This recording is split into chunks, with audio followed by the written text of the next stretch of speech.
Hello again, and welcome to SCLC TV. I'm Maynard Eaton, your host, and of course, our President and CEO, Dr. Charles Steele Jr., a globetrotter, if you mind my saying that, because, Dr. Steele, you just returned from Brazil. You're traveling tonight to Dallas, I believe. You travel the world a lot because you think that's important to making not only the civil rights movement international, but also our economics. Absolutely, Maynard. My topic for the next 2 or 3 months basically going to be talking about the global opportunities. Limited exposure. If you have limited exposure, you have poor decision making within you as a person, as a leader, as a company, as a business. Limited exposure diminish your opportunities for success. Because you can't see the big picture? It's in the Bible. People without vision perish. You got to see the. And let me just say this. Don't spend your time, and I'm talking to people of all ages, but particularly with young folks, when people try to put labels on us about the generation gap and this type of thing, when they put labels on you, they're trying to separate you. You don't let folks, generation baby boomer, generation this, generation that. You don't let people put labels on you. When they put labels on you, it's a conspiracy to separate you. That's all labor does.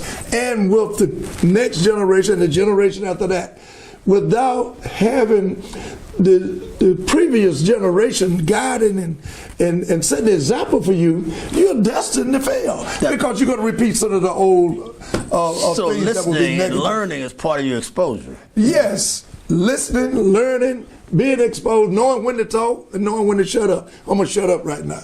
Let you ask the question. How did Brazil help open your eyes to that? Again, you travel a lot. You talk about traveling a lot. How does that help you as a leader and as a civil rights activist? It was tremendously helpful and informative due to the fact that what stood out more, and I like what Ron Dillon said in one of his interviews, that we have to advance the struggle. You mean the late Ron Dillon? The late Ron Dillon we talked about in the last show. Right. We have to advance the struggle. People don't understand that. You can't just sit and rest on your laurels and wait for somebody to come take the change off of you. You loosen yourself by the obstacles and the entanglement that you might be in. Nobody can do it but yourself. Building relationship. But this is the main point I want to make.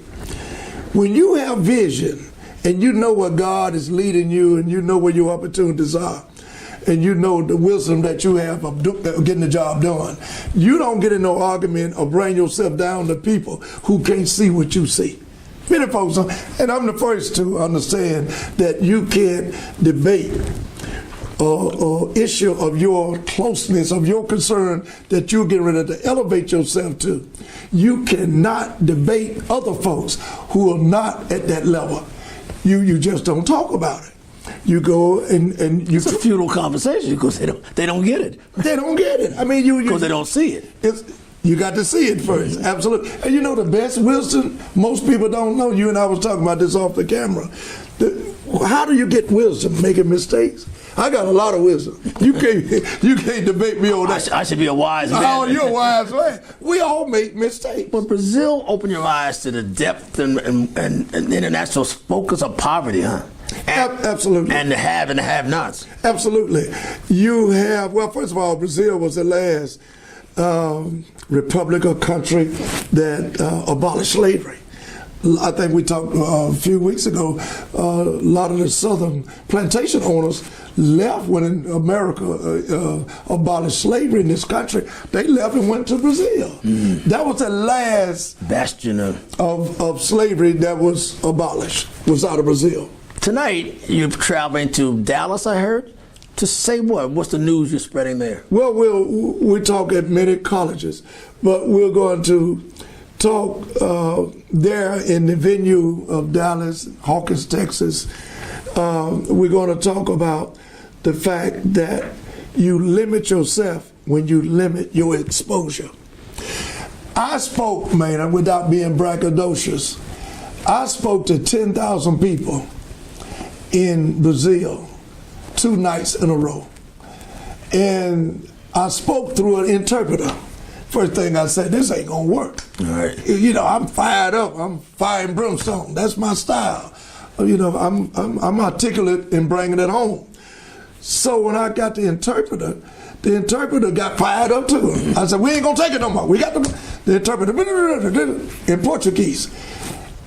And then the people got excited. So my whole thing is that you don't let the fact that I don't speak Portuguese and they didn't speak English come between you. It's about your attitude. My attitude was courageous. You got to position yourself, then you got to be courageous. Whatever you believe in, stand up for it. See, too many people worry about fitting in. I don't care about you accepting me. I've been kicked out of every club or organization to any degree, or the saving and union club and this and that, because I was different. I tell anybody, I'm not normal to do what you and I do. You can't be normal to do this stuff. Don't worry about fitting in. All you worry about is standing out.